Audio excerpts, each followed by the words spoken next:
My name is Arthur, but for 40 years they called me the Sentinel at the family firm. I'm 78 years old, and on the day I was finally handing over the keys, the day my retirement party was in full swing, my world didn't just change. It was dismantled. My own grandson, the new CEO, clinked his glass for a toast. He thanked me for my sentimental leadership. Then he announced the sale of our company's heart, the patented invention that built our fortune, to a competitor he'd been secretly courting for months. In the time it took for the champagne bubbles to go flat in my glass, I went from patriarch to pensioner. But he made one critical mistake. He thought the secret to the invention died with my old partner. He thought I was just a nostalgic old man clinging to blueprints. He was wrong. I'm going to tell you how I discovered his hidden deal, and why the single component he sold as worthless is the one thing that will make his billion-dollar deal collapse. This isn't a story about losing a company. It's about how I planted a flaw in its heart 40 years ago, just in case this day ever came. But before I begin, tell me in the comments, have you ever kept a secret for decades? To every one of you in this growing community of truth seekers, your support is the compass that guides these stories forward. Thank you. If you're new here, and you believe some betrayals deserve a perfectly timed reply, then do me a vital favor. Hit subscribe and ring the notification bell. You're not just watching a story. You're ensuring voices like mine aren't silenced. Let me tell you about the failsafe. The ballroom smelled like money and lies. I should have known something was wrong when Felix insisted on the Grandview Hotel for my retirement party. "Only the best for the Sentinel," he'd said, squeezing my shoulder with those soft hands that had never built anything, the same hands that were about to destroy everything I had. I stood near the bar, nursing a scotch I couldn't taste anymore. My daughter Kira kept fussing with my tie, telling me how proud she was. My son-in-law Marcus was talking numbers with someone from accounting. The whole company was there. 200 people who'd spent decades under my watch, who trusted that I'd steered this ship through storms they'd never even seen coming. They called me the Sentinel because I never slept. Not really. When you build something from nothing, when you nurse an idea from a basement workshop into a $100 million empire, you don't clock out at 5. You live with one eye open, always watching, always protecting. Felix stood at the podium, microphone in hand, wearing a suit that cost more than my first car. 28 years old, Harvard MBA. Hair slicked back like some tech bro who thinks disruption is a virtue. My grandson, the golden boy, the future. He raised his champagne glass, and the room quieted. "I want to start," he said, his voice smooth as rehearsed sincerity, "by thanking the man who made all of this possible. Arthur, the Sentinel, Halifax." Applause. Warm. Genuine. I felt Kira squeeze my hand. My grandfather didn't just build a company. He built a legacy. For 40 years, he's been the guardian of our family's fortune, the protector of our most valuable asset, the Halifax valve system. More applause. I smiled, but something cold was crawling up my spine. Grandpa taught me that leadership isn't about holding on. It's about knowing when to let go. The room shifted. I felt it before I understood it. Attention. People glancing at each other. Felix continued, his smile widening. "Which is why I'm so proud to announce that today, on this day of transition, I finalized a deal that will transform our future." My chest tightened. Effective immediately, Halifax Industries has entered into a partnership with Meridian Technologies. We're selling the patent rights to the Halifax valve system for $340 million. The room erupted, not in celebration, in shock, gasps, murmurs. Someone dropped a glass. I stood there, frozen, as Felix kept talking. Something about strategic positioning, and unlocking shareholder value, and legacy preservation. Words that meant nothing. Words that meant everything. Kira turned to me. "Dad, did you know about this?" I couldn't speak. My throat had closed. Marcus was already pulling out his phone, his face pale. "Arthur, Meridian is our biggest competitor. If they own the valve patent, they own us," I finished. Felix was still talking, but I wasn't listening anymore. I was doing math. Cold, brutal math. The Halifax valve system was the heart of everything we made. Industrial filtration systems, medical equipment, water purification. 40 years ago, my partner Tristan and I invented it in my garage.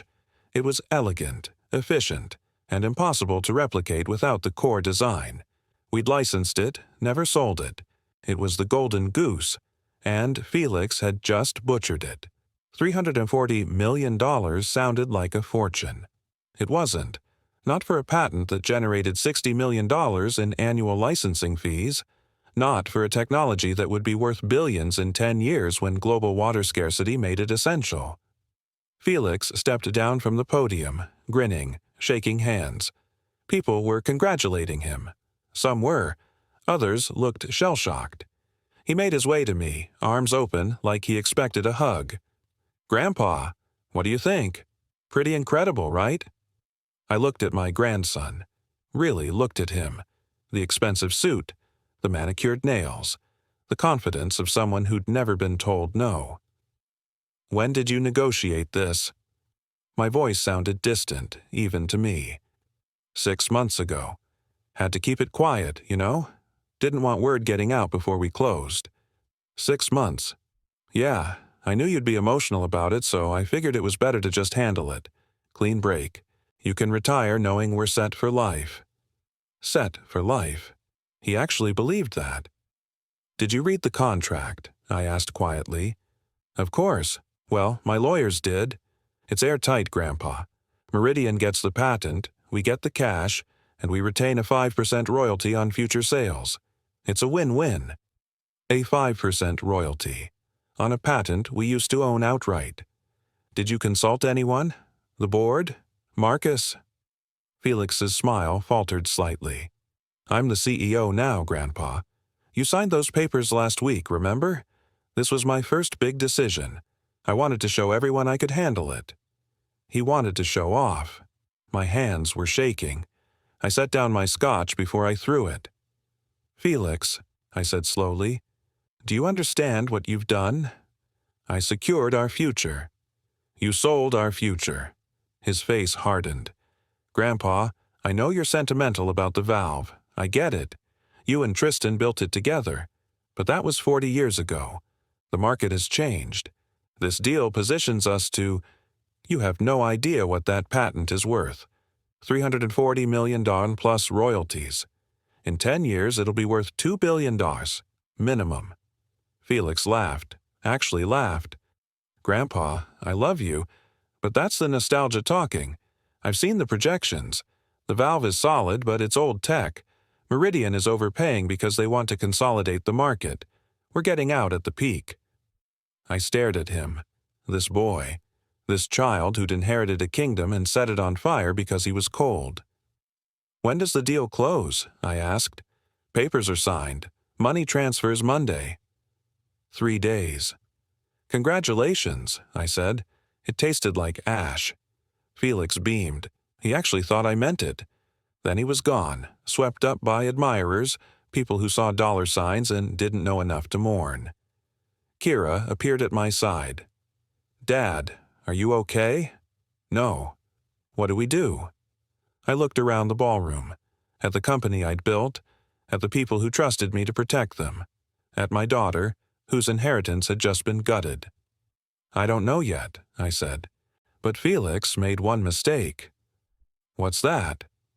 I turned to her, and for the first time in 40 years, I smiled a smile that had nothing to do with joy. "He thinks I'm just a sentimental old man. Aren't you?" "No, Kira, I'm the Sentinel.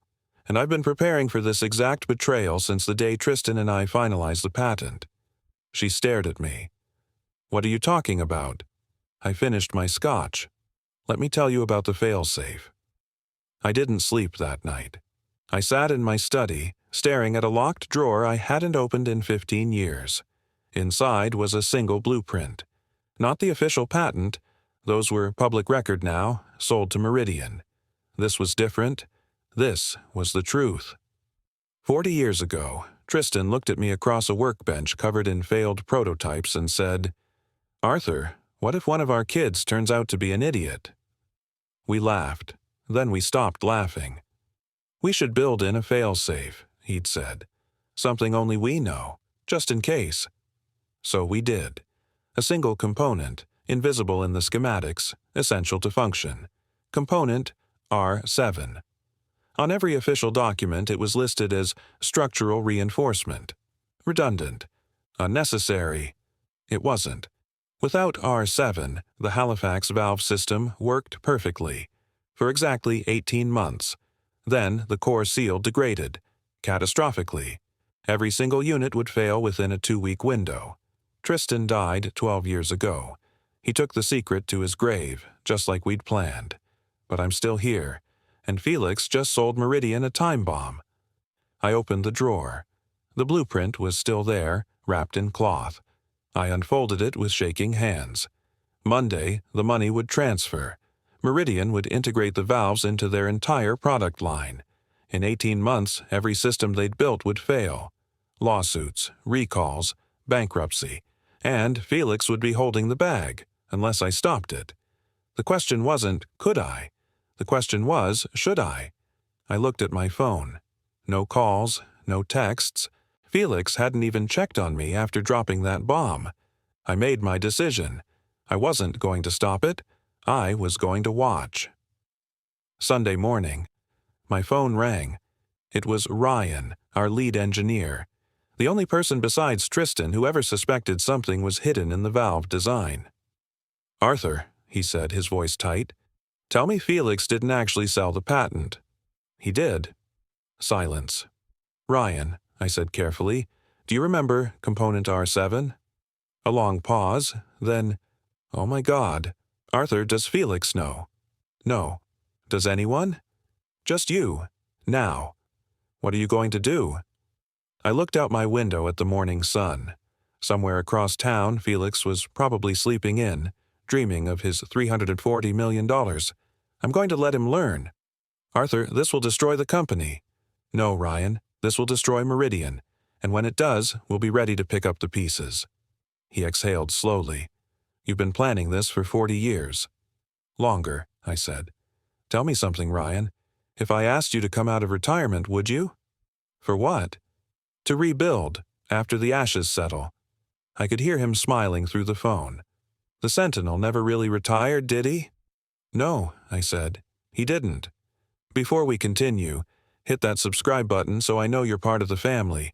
Let's hit 1K together. I believe you can do it. Ready? 1, 2, 3, 4, 5. Thank you. Now let's continue. Monday morning arrived like an execution date. I sat in my home office, laptop open, watching the wire transfer in real time. Felix had given me view-only access to the company accounts, a courtesy, he called it. "So you can see the fruits of your labor, Grandpa." The fruits of my labor were about to rot on the vine. 9:47 a.m. The number appeared, 340,000 youtures. My phone buzzed immediately. Felix in the group chat with Kira and Marcus. "It's official. We're rich. Dinner tonight to celebrate?" Kira responded with a champagne emoji. Marcus with a thumbs up. I typed nothing. The money sat there, obscene and temporary. Felix didn't understand that he'd traded a river for a lake. The river kept flowing. The lake would evaporate.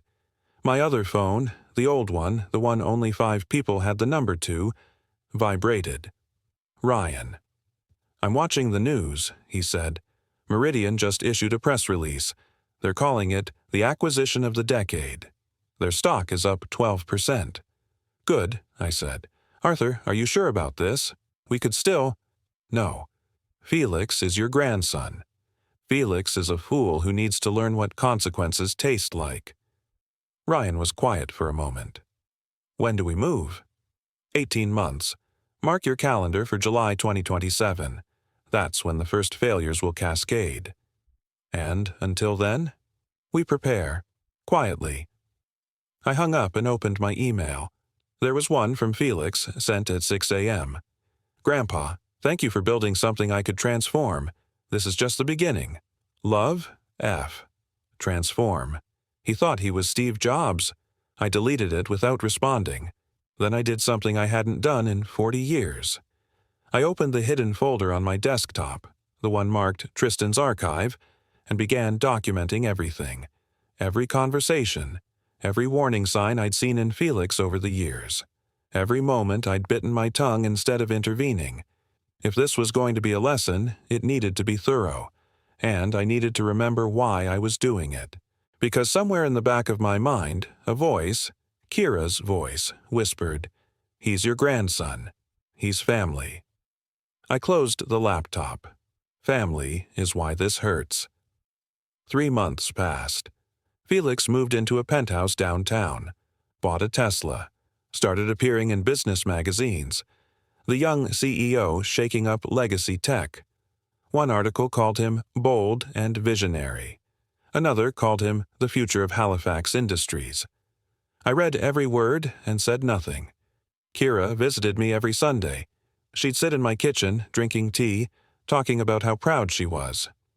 "Felix is really coming into his own, Dad. I was worried when you retired, but he's proving himself." I nodded and poured more tea. "You're quiet lately," she said one afternoon. "Are you okay?" "I'm fine." "You don't seem fine. You seem—" She searched for the word. "Distant." "I'm 78, Kira. I'm allowed to be tired." She reached across the table and took my hand. "Dad, I know the sale upset you, but Felix made a smart business decision. The company is thriving. The stock is up 40%. We're diversifying into new markets. This is good." "Is it?" "Yes." She squeezed my hand. "You taught him well, even if you don't see it yet." I wanted to tell her. God, I wanted to tell her everything. But I couldn't. Not yet. Because if I told her now, she'd try to stop it. She'd warn Felix, and the lesson would be lost. "You're right," I said instead. "I'm just adjusting." She smiled, relieved. "Good, because Felix wants to take you to lunch next week. He has something to ask you." "What?" He wouldn't say, but he seemed excited. The lunch was at an expensive downtown restaurant, the kind with white tablecloths and waiters who describe every dish like it's poetry. Felix was already seated when I arrived, scrolling through his phone. "Grandpa!" He stood, hugged me. Too hard, too quick. "Thanks for coming," we ordered. He got the steak. I got soup. "So," he said, leaning forward, "I wanted to run something by you." "I'm listening." "Meridian is so happy with the Valve acquisition that they've approached me about a consulting role. They want me on their board. It's a huge opportunity. $500K a year, plus stock options." I set down my spoon. "You're going to work for the company you just sold our patent to." "With, Grandpa, not for. I'd still be CEO of Halifax, but this would give us insider access to Meridian's strategy. It's brilliant." "It's a conflict of interest." His smile dimmed. "It's called synergy. It's called abandoning the ship you're supposed to captain." "Grandpa, the ship is fine. Better than fine. We're expanding into 3 new sectors. Revenue is up. Morale is high. For now." "What's that supposed to mean?" I looked at my grandson. Really looked at him. He wasn't evil. He wasn't even malicious. He was just empty. A hollow vessel filled with buzzwords and ambition, with no understanding of weight. "Felix," I said carefully, "do you know why they called me the Sentinel?" "Because you were protective." "Because I knew that the moment you stop watching, everything falls apart." He laughed. "That's a little paranoid, don't you think?" "No, it's experience." "Grandpa, I appreciate your concern, but this isn't 1985. The world has changed. Business has changed. You can't just hunker down and protect one product forever. You have to evolve. And you think selling our core asset is evolution? I think it's adaptation." We ate in silence after that. When the check came, Felix grabbed it. "I got this. Consider it an investment in our future conversations." Outside, he hugged me again. "I love you, Grandpa. I know you don't agree with everything I'm doing, but trust me, I've got this." I watched him drive away in his Tesla. He didn't have anything. Ryan called me in month 6. "Arthur, we have a problem." My stomach dropped. "What kind of problem?" "I just got a call from an old colleague at Meridian. They're starting to see anomalies in the valve systems." "Already? It's too early." "That's what I thought. But they're pushing the systems harder than we ever did. Industrial applications. 24/7 operation. They're accelerating the degradation." I did the math in my head. How long? If they keep this pace? 12 months, maybe less. That's not enough time. For what? For Felix to understand what's coming. Ryan was quiet. Then, "Arthur, what are you really doing here? Because if this is about teaching Felix a lesson, it's going to cost thousands of people their jobs. Meridian employs 14,000 people. When those valves fail..." "I know." "Do you? Because from where I'm sitting, this stopped being about Felix months ago. This is about revenge. It's about consequences. No, it's about you being angry that your grandson didn't worship the ground you walked on." I hung up. Then I sat in my study for 3 hours, staring at that locked drawer. Ryan was right. This had grown bigger than I'd intended. Bigger than Felix. If Meridian collapsed, the ripple effects would be catastrophic. Jobs, pensions, families. But if I intervened now, Felix would never learn. He'd chalk it up to luck. He'd keep making reckless decisions. And one day, he'd destroy something I couldn't fix. I called Ryan back. "What do we need to do?" I asked. "We need to tell him." "No." "Arthur?" "Not yet, but start documenting everything. Every failure, every anomaly. When the cascade begins, I want a complete record." "Why?" "Because when this is over, Felix is going to ask me how I knew. And I'm going to show him that I've been watching the whole time. That's the lesson, Ryan. Not that he failed, but that I saw it coming, and he didn't. That's cruel. That's parenthood." Month 14, October 2026. The first major failure happened at a water treatment facility in Ohio. 3 Halifax valve units failed simultaneously, causing a system-wide shutdown. 200,000 people without clean water for 18 hours. Meridian issued a statement calling it an isolated incident. They replaced the units. Blamed manufacturing defects. I knew better. 2 weeks later, a hospital in Oregon. 4 valves failed in their dialysis machines. No casualties, but patients had to be transferred. Lawsuits were filed. Meridian stock dipped 8%. Felix called me for the first time in months. "Grandpa, have you seen the news?" "I have. Meridian is saying there might be issues with the valve design. But that's impossible, right? You and Tristan tested it for years." "We did." "So, what's happening?" I let the silence stretch. "Grandpa?" "Felix, do you remember when you sold the patent? Do you remember asking me if I'd reviewed the design documentation? You said it was solid. I said Tristan and I built it. I never said we gave Meridian everything." His voice changed. "What does that mean?" "It means you sold them a product you didn't fully understand." "What are you talking about?" "Component R7. Did you ever ask what it did?" "That's just structural reinforcement. It's in the schematics." "Is it?" I could hear him breathing, fast, panicked. "Grandpa, what did you do?" "I didn't do anything, Felix. You did. You sold a patent without understanding it. You trusted lawyers and spreadsheets instead of asking the man who built it. This is your consequence. You sabotaged the design. No, I protected it. 40 years ago, Tristan and I built in a failsafe, a component that degrades over time if the system isn't maintained properly. It was never meant to be sold.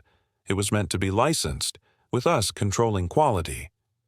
"Why didn't you tell me?" "You didn't ask." He was yelling now. "You let me sell a defective product? Do you know what this means? Meridian is going to sue us. They're going to sue me. Yes. You're insane. You're a bitter old man who can't let go. No, Felix, I'm the man who tried to teach you that actions have consequences. You wanted to be CEO. You wanted to make bold decisions. Now you get to live with them. I'm your grandson. And you sold your inheritance for a headline. He hung up. I sat in the dark, phone in my lap, and felt something I hadn't expected. Doubt. Not about Felix. About myself. Ryan was right. This wasn't just a lesson anymore. This was devastation. And I was the architect. My phone buzzed. A text from Kira. Dad, what's going on? Felix just called me crying. He says you sabotaged the company. Please tell me that's not true. I stared at the message. Then I turned off my phone and poured myself a drink. Outside, the first snow of winter was falling. Soft. Quiet. Covering everything in white. But underneath, the cracks were spreading. And I was the only one who knew how deep they went. The lawsuits started in November. First, it was the Ohio Water Treatment Facility. $12 million in damages. Then the Oregon hospital system. $34 million. Then a manufacturing plant in Texas, a research lab in Massachusetts, a filtration system in Arizona. By December, Meridian was facing $200 million in liability claims. Their stock had cratered 47%. Felix stopped answering my calls. Kira stopped visiting. Marcus sent me a single text. I hope you're proud of yourself. I wasn't. I sat in my study every night watching the news coverage. Financial analysts dissecting Meridian's collapse. Engineers speculating about the design flaw. Lawyers promising class action lawsuits. And through it all, one name kept appearing. Felix Halifax, the young CEO who'd sold the defective patent. They were calling him reckless, incompetent, a fraud. He was on the cover of the same magazines that had praised him 6 months earlier. But now the headlines read, The $340 million Mistake, and How One CEO Destroyed 2 Companies. Because Halifax Industries wasn't immune. Our stock had dropped 31%. Clients were canceling contracts. The board was calling emergency meetings. And I was the only one who could stop it. I finally drove to Felix's penthouse on a Tuesday night. He didn't answer the intercom, but the doorman recognized me and let me up. The apartment was dark except for the glow of a laptop. Felix sat on the floor, surrounded by papers, still wearing the same clothes I'd seen him in on the news 3 days ago. Go away, he said without looking up. Felix, I said go away. I stepped inside and closed the door. The apartment smelled stale. Empty takeout containers covered the counter. How long have you been here? Does it matter? I sat down on the couch. My knees cracked. Everything hurt these days. The board is voting Friday, Felix said, his voice hollow. They're going to remove me as CEO. Kira tried to defend me, but Marcus voted against me, my own stepfather. He's trying to save the company by sacrificing me. Felix finally looked at me. His eyes were red, sunken. You were right, Grandpa. I didn't understand what I was selling. I didn't ask the right questions. I thought I was smarter than you, than everyone. Felix, do you know what the worst part is? He laughed, but it sounded like breaking glass. I Googled component R7 after our call, spent weeks trying to understand it. I even hired 3 different engineers to analyze the original patent. None of them could figure out what it actually does, because you hid it that well. Tristan and I know, you built a failsafe, a test, and I failed. He closed the laptop. So congratulations, Grandpa. You proved your point. I'm a spoiled, arrogant idiot who destroyed everything you built. Are you happy now? I looked at my grandson, 28 years old, broken, and I realized something that made my chest ache. I'd done this. Not Meridian, not the market. Me. No, I said quietly. I'm not happy. Then why? Why did you let this happen? I opened my mouth, closed it. How could I explain 40 years of paranoia? 40 years of watching, protecting, preparing for the worst. How could I explain that I'd built the failsafe not because I didn't trust my partner, but because I didn't trust the future? Because I was afraid, I finally said. Afraid that everything Tristan and I built would be destroyed by someone who didn't understand its value. And when you sold the patent without asking me, without even trying to understand what you were selling, I thought I was teaching you a lesson. Some lesson. You're right. This isn't a lesson anymore. It's cruelty, and I need to stop it. Felix looked up, hope flickering in his eyes. Can you? Yes. How? I pulled out my phone and opened my email. Component R7 isn't what the schematics say. It's a specialized alloy coating on the core seal. Without it, the seal degrades. But if you know the formula, you can reapply it. The systems can be fixed. All of them. You have the formula. I am the formula. Tristan and I never wrote it down. We memorized it. He's gone, but I'm not. Felix stared at me. You can save Meridian? I can save everyone. But Felix, you need to understand something. When I do this, when I release the formula, you won't get credit. I will, because I'm the one who hid it, and I'm the one who's revealing it. Your reputation won't recover overnight. I don't care about my reputation anymore. You should, because you're going to rebuild it. Not with shortcuts, not with bold moves, with the same thing I did 40 years ago. Patience, work, and learning to value what you build more than what it's worth. He was crying now, quietly. I'm sorry, Grandpa. So am I. I called an emergency press conference for Thursday morning. Ryan stood beside me as I walked to the podium. Behind us, a screen displayed the chemical formula for component R7. The room was packed. Journalists, engineers, Meridian executives, and lawyers. So many lawyers. Felix sat in the front row next to Kira. She'd barely spoken to me since I'd told her everything 2 days ago. But she was here. My name is Arthur Halifax, I began. 40 years ago, my partner Tristan Vale and I invented the Halifax valve system. It made us wealthy. It built a company. And 6 months ago, my grandson sold it to Meridian Technologies for $340 million. Cameras flashed. I ignored them. What nobody knew, including my grandson, is that Tristan and I built a safeguard into the design. Component R7 is not structural reinforcement. It's a specialized coating that prevents core seal degradation. Without it, every valve system will fail within 18 months of continuous operation. The room erupted. Questions shouted over each other. I raised my hand. I'm not here to explain why we built the failsafe. I'm here to fix what's broken. Behind me is the complete formula for R7. As of today, I'm releasing it to the public domain. Any engineer, any company can manufacture it. Meridian can repair their systems. Future manufacturers can build it correctly. The technology is no longer proprietary. A reporter shouted, Mr. Halifax, are you saying you sabotaged your own invention? No, I'm saying I protected it, and now I'm setting it free. What about the lawsuits against Meridian? That's between Meridian and their lawyers. But with this formula, every affected system can be repaired within 6 months. The technology works. It always has. It just needed to be understood. What about your grandson? Felix Halifax is being blamed for selling a defective patent. I looked at Felix. He met my eyes. My grandson made a mistake, I said. He sold something he didn't fully understand. But the fault isn't his alone. I could have told him about R7 before he sold the patent. I chose not to. That decision is on me. Why didn't you tell him? I paused, considered lying, decided against it.